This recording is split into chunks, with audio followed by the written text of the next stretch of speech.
We have everybody here for our AI piece, yes? And we will close the doors now. Okay. Question, is AI a force for narrowing or widening the poverty gap? Led by Michael Ramsay of TalkAI Global. Michael, take us through the journey. All right, thanks, Stephen. Good morning, everyone. You hear me properly, right? Or I need to hold it? All right, you hearing me better now? All right. So as Stephen said, my name is Michael Ramsay from TalkAI Global.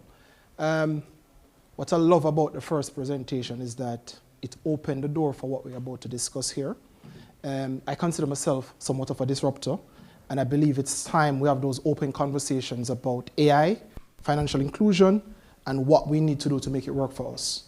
So, as Stephen said, the discussion here is about, is AI a force for narrowing or widening the poverty gap? So, ever since ChatGPT was launched in November 2022, we have had many conversations around AI.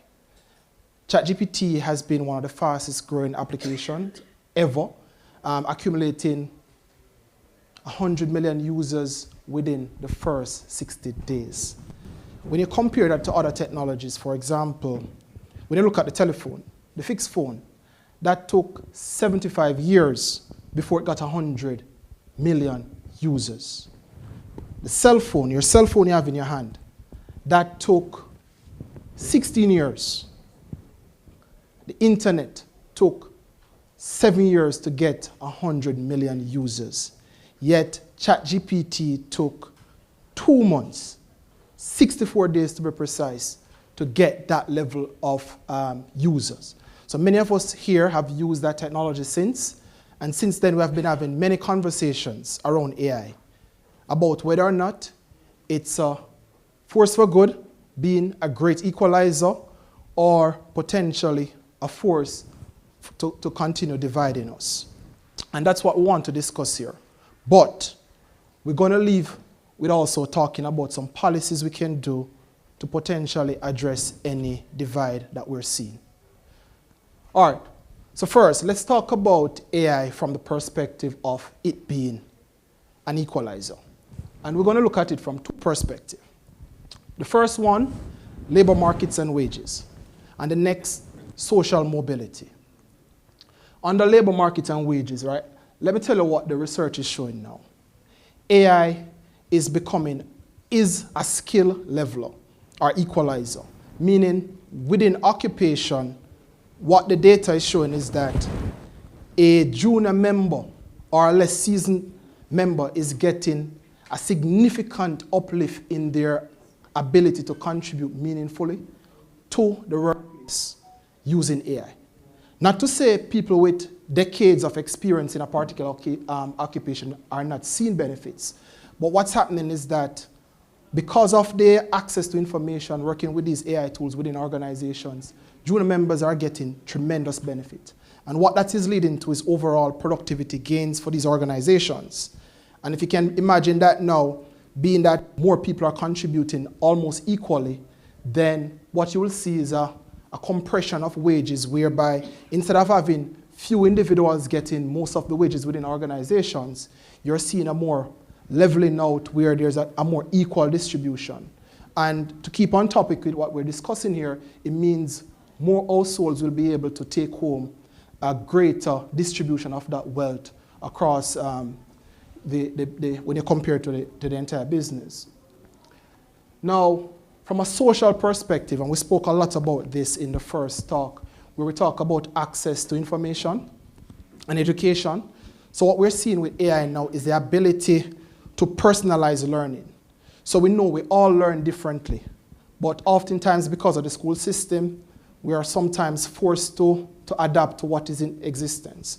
With AI now, the ability to personalize learning on an individual basis so that we can learn at our rate, learn things that are interesting to us. Some of us are tactile, visual, auditory. With AI now, I'll just give one tool, right? I'm not here to sell tools, but Google, we all know Google. And if you should go on to Notebook LLM and upload any content that you have the ability to use that to now learn. It will give you it in a podcast, it will give you it in an explainer. You can get that data in a mind map, you can turn it into quiz, you can turn it into reports. And this is free for anyone with a Google account. So that access, that is what AI is doing for us. But to get the benefit of it, it comes back to what was said earlier, which is changing of thinking. And that is one of the significant part about it. Access to information now from a business perspective again. Imagine people from certain backgrounds oftentimes don't have the social capital to be able to get into the rooms where someone has built a multi-million-pound business. But with AI now, everyone can basically have an advisor, 1,000 mentors in their pocket. And using that mentor, they're able to then build a business from the ground up, right? Imagine now a child leaving, or I wouldn't say child, a young adult leaving high school, and they maybe say they try to get a job, they can't get a job. They can now go to any of these systems and they can look and say, okay, how can I build a business? And through a progressive process, they can start learning how to use these systems. It can be from not learning how to code to within a year building a proper software business. It doesn't have to even be software. I'm just using that example here. It can be anything because access to information in a form that can become, like, as I said, an advisor, that is what AI is doing for people now. And on the healthcare side, many benefits are happening with healthcare. We're getting faster diagnostic. We'll continue to get that. I don't know if you are familiar with this gentleman called Demis Hassabis. I know Abby definitely knows him. He won the Nobel Prize for chemistry based on what he did with AI. What he did is a precursor for what he says. Within 10 years, he imagined that every single disease will be cured. Now imagine when we have a case of everyone being able to live a more productive life. We all know who tend to face it worse when there's ailments. People who are at a disadvantaged position. But if you're in say 10 years from now, any individual in here get ill and we can cure that, it means that that person is able to go back to contributing to their family faster, and also removing that potential financial burden of having to deal with the maintenance of that person and their medical care. Now, those are just a few of the benefits or the optimistic side of AI.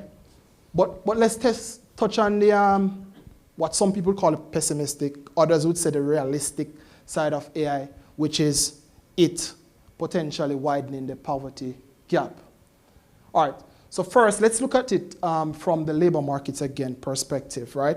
And what the research shows is that traditionally when we have automation, automation leads to a widening of the poverty gap. There's a study done in the USA that said that they did a study from between 1980 and 2016, and it said that during that period, automation contributed between 50 and 70% of the divide in more educated, more skilled people, and less educated, less skilled people. And what traditionally happens when this happens is that more people are pushed down into doing certain less skilled jobs. But what we're finding now is that since 2019, there's been a decline or a flattening out in those lower skilled jobs. So now when you think of it from the perspective, when you go to your supermarket, you see more self-checkout. So automation has bottomed out at the lower level now. So when people getting displaced, where are they going? Because we're seeing now on e-commerce, we all remember a time when the high streets were a lot busier. And now because of e-commerce, there are not enough high street stores with certain amount of jobs. So the concern is when people get displaced, where are they going to go? And with Gen AI coming now, Gen AI is not just affecting people at the lower skill. It's affecting, as I said, knowledge workers. So where are they going to go?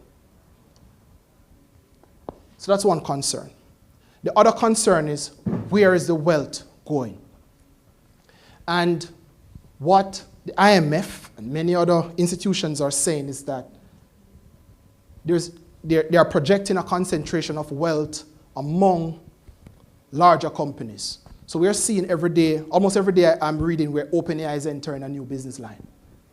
And when you have these mega companies now affecting or touching every single industry, and you have only few investors owning shares in these businesses, then there's a greater accumulation of wealth within these organizations, and only making the wealthy wealthier.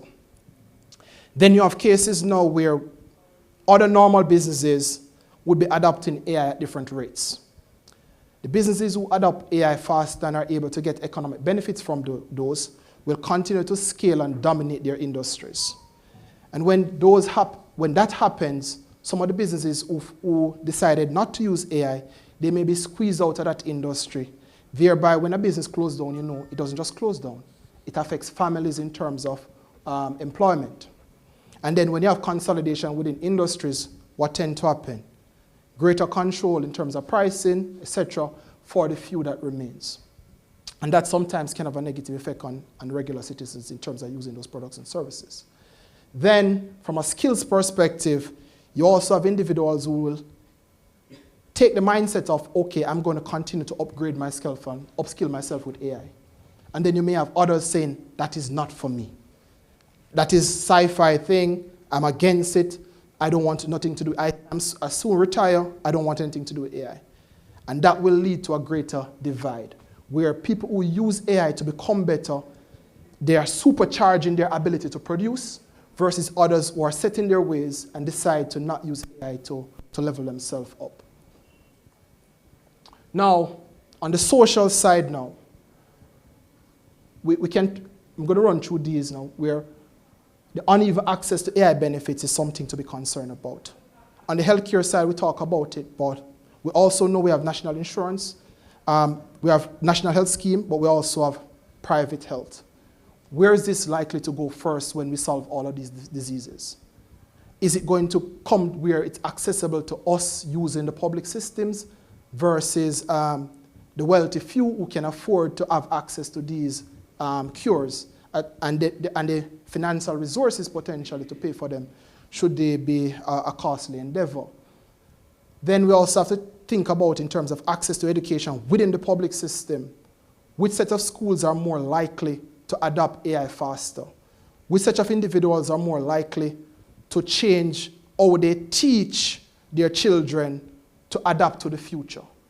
That is something to be concerned about, because people of certain education, certain social background are more likely to adapt faster and therefore continue to divide in terms of their knowledge and their access to information and the benefits of AI. Then we have to deal with the algorithmic bias in decision making, where AI is a reflection of our biases. So if we build systems that have traditionally been biased in how we, for example, assess who gets a job based on their postcode, based on certain other questions, ethnicity, gender, etc. If we're not mindful, then the AI systems can continue to divide us in that sense by perpetuating these biases. And then there's this one now of algorithmic management. Let me see, I'll explain this by talking about what I read recently about Microsoft Teams. So many of us have used Microsoft Teams, and we know it has the ability to monitor us at work. But I read recently where they're releasing a feature which now allows them to not just track you when you're at your computer, but track you from the time you enter the workplace, when you go and take a break, when you leave. Now, what that basically means now is that we'll have a situation where there is a total monitoring of employees, and our productivity and our contribution to the workplace may be dialed down based on what the algorithm is saying. And now, I remember in the first talk, we spoke about many mothers having to deal with many different challenges within the families to get to work. That may sometimes mean that they may get to work a little bit later. they may bring other particular intangibles to the workplace that these systems are not monitoring.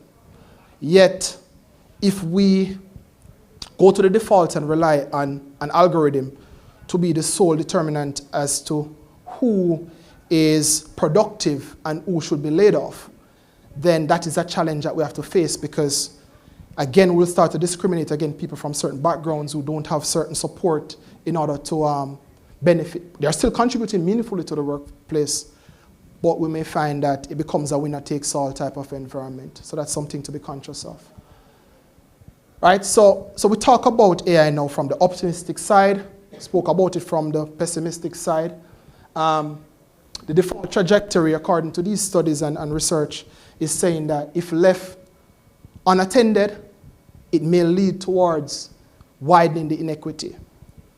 The good thing, however, is that that's not written in stone, and it can be changed. How? With progressive policies. And some of those we kind of touch on, even though the first conversation never mentioned a word of AI, it did speak heavily around digital inclusion and digital access.